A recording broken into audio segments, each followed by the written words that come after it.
Hello, hello, hello. Today is, I think it's day 6. Oh my gosh.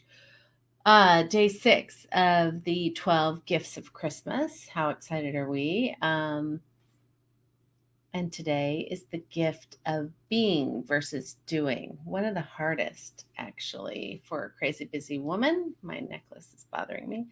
Um, so Whoa.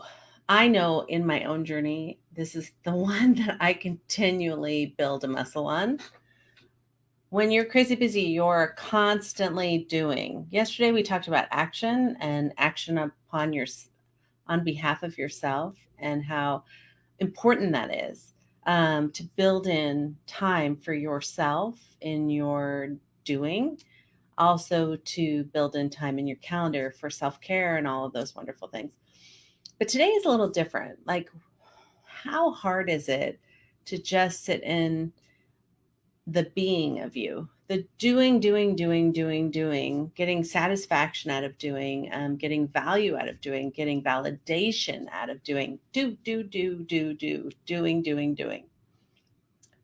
versus being. I think the problem with crazy busy women is we have a really hard time just being because our mind starts to happen. We start to think about things we don't want to think about, maybe even feel things we don't want to feel. So if we're constantly doing, we never have to think about the things that are bothering us in our life, the things that are lacking in our life. Um, we don't have to do that because we're constantly going, doing. The crazy busy bee versus just be. My dog is scratching. I'm sorry if you hear that. So, what would it look like in your life if you had more time to just be? Just be. And what it looks like is in our life, we're constantly pushing, making things happen, basically pushing to make things happen. Go, but also push. What would it look like if we just let it flow? Being is flow, pushing is not flow. And oftentimes we're pushing when the most important thing we can do is sit back and let it flow. We're actually slowing ourselves down in a way by constantly pushing. I know that sounds crazy because we think that's how we get everything done, but flow needs to happen. And when flow happens, things move, happen. Flow, we talk a lot about contraction and then expansion. And I want you more in expansion because expansion is where joy is, expansion where is collaboration is, expansion is where creativity is, expansion is where possibilities live. Contraction is where survival happens, scarcity happens, stress happens, black and white thinking happens. And so I want you in expansion. And when we're pushing, doing, there's no time for flow, there's no time for breath, and there's no time for you. So, what would your life look like if you had some moments of just being versus doing?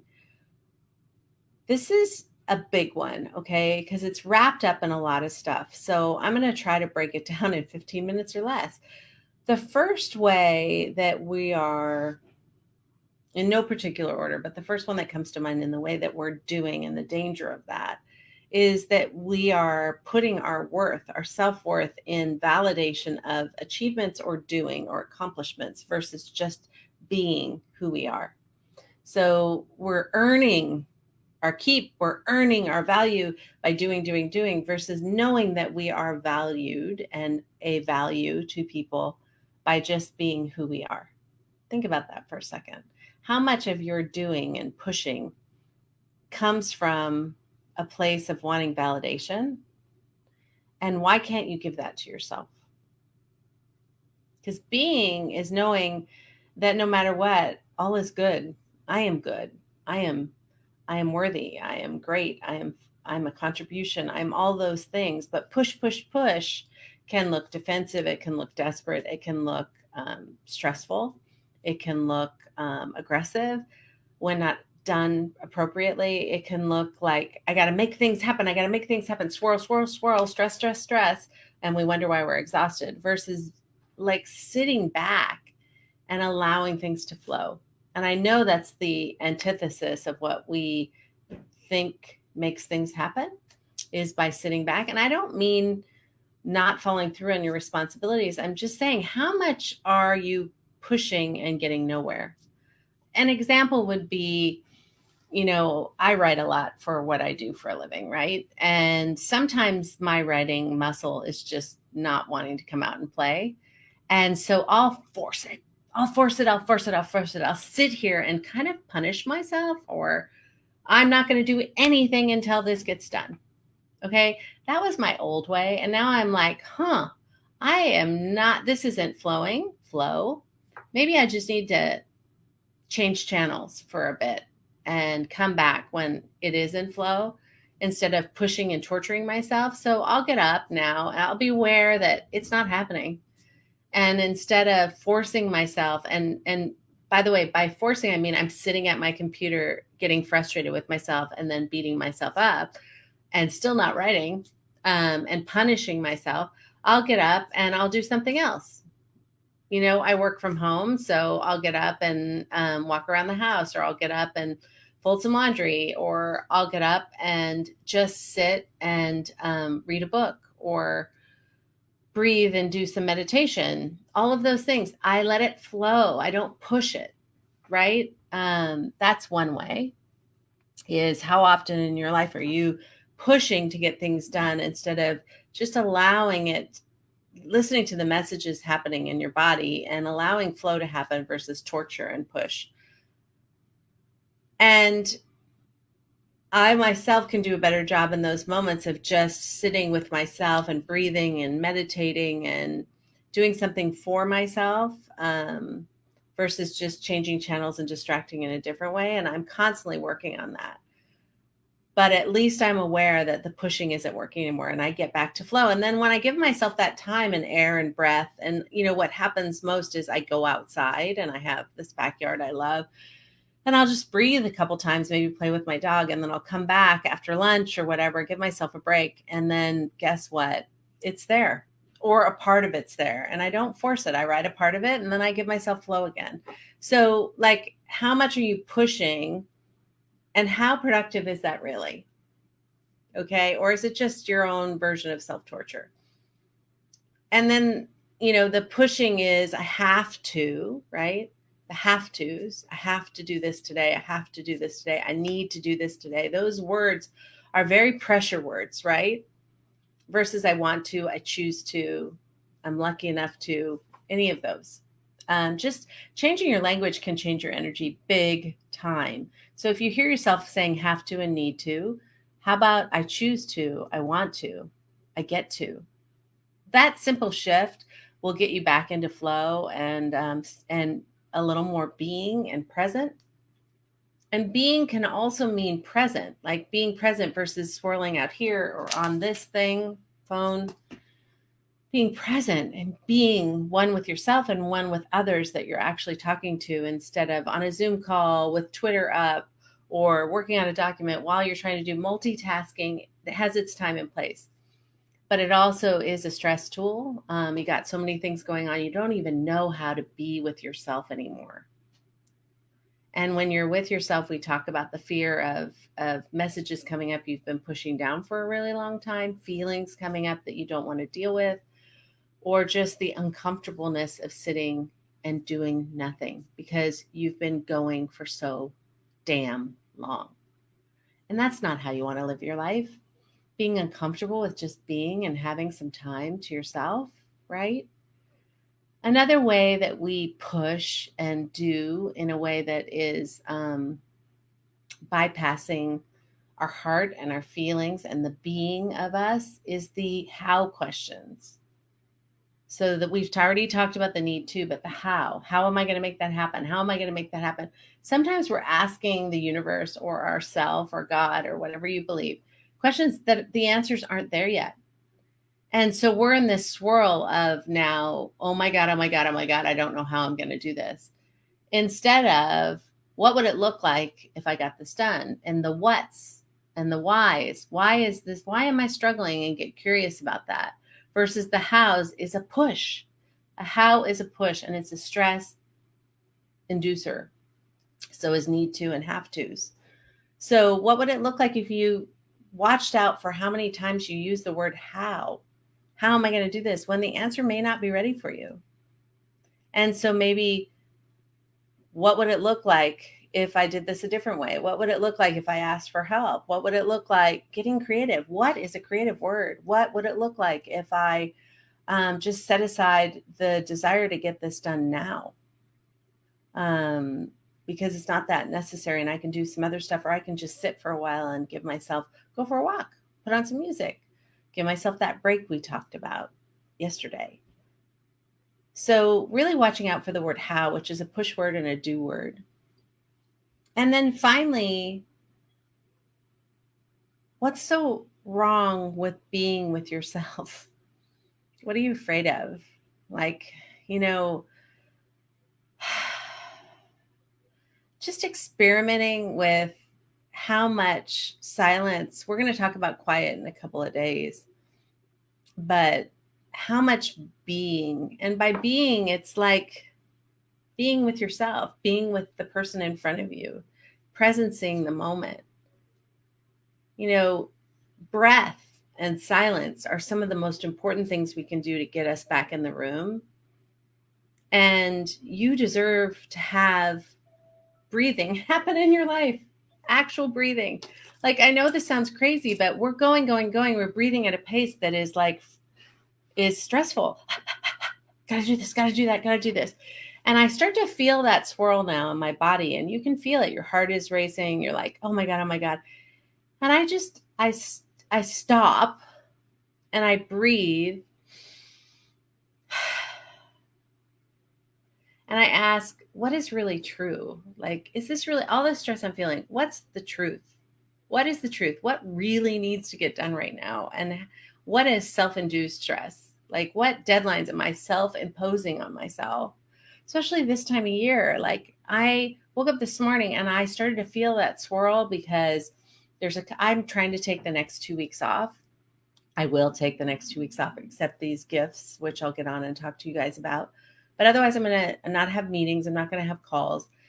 And so I'm under this pressure, self-induced pressure to get everything done by Friday. And all of a sudden it's Wednesday and I'm like, ah, and I woke up this morning with that energy.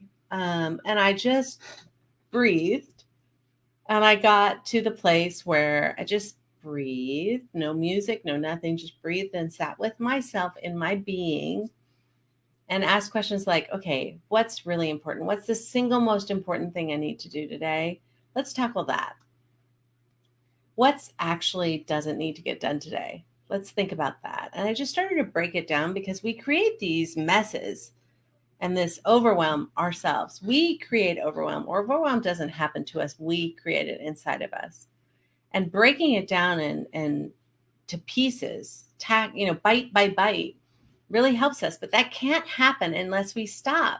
And I know when we're stressed and I know when we've got a lot on our plate, the actual stepping back sounds like a ridiculous thing to do, but it's the single most important thing you can do, because without stopping and breathing and being, we're not going to be able to tackle or change not only our energy, but our reaction to the world or anything.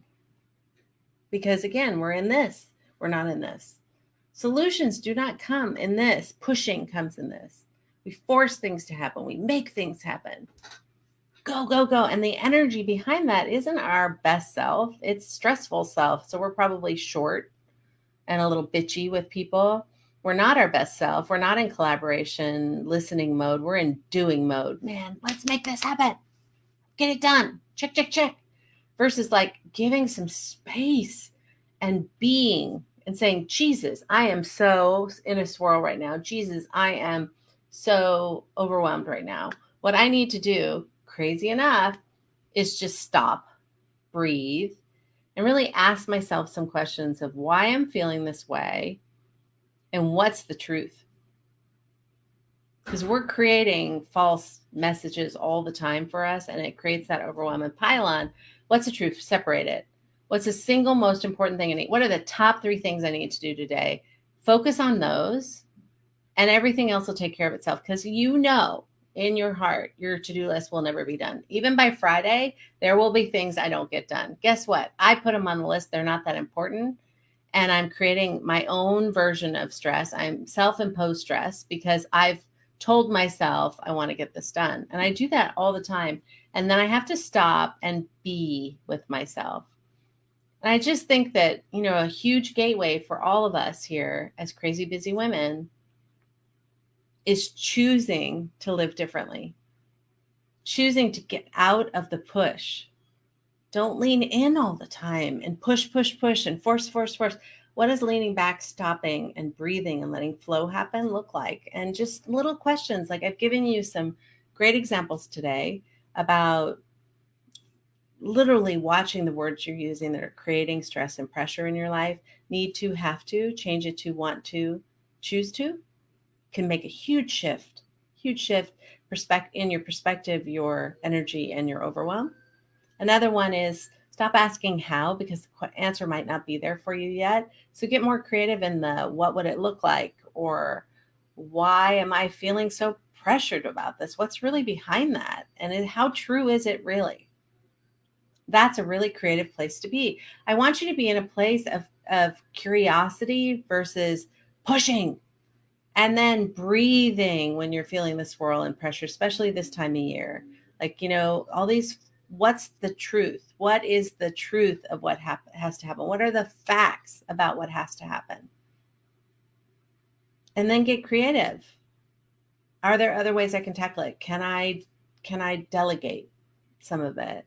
Can I just stop friggin' beating myself up over stuff that I've created and just breathe? Can I just step outside and step into energy and nature? That'll change my state immediately. Breathing will change my state immediately. Getting quiet will change my state immediately. Seeking joy will change my state immediately. We need commercial breaks when we're feeling swirls and stress and overwhelm. Commercial breaks. And commercial breaks are about recentering yourself and being. So, can we make 2021 the year we stop doing all the time and we spend more time being? Stop being the busy bee and just be with ourselves, with our loved ones, with creativity and possibility, which happens when we stop doing and stop pushing. So I'm going to leave you, I'm a couple minutes late. I'm going to leave you with the question of, where in your life are you pushing, and how productive is that really? And I'm going to ask that how. Is that really productive? Is it really getting you to the goal line? I mean, there's always a gazillion possibilities in between of how you could do something. But we create these black and whites to create more stress on ourselves, and these self-imposed deadlines and these self-imposed rules. And then we criticize ourselves for not meeting them, and nobody else is criticizing us.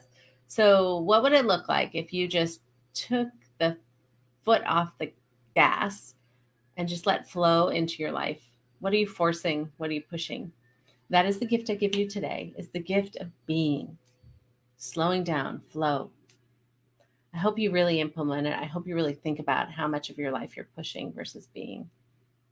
Have a good day, and I'll talk to you tomorrow with another gift. Bye.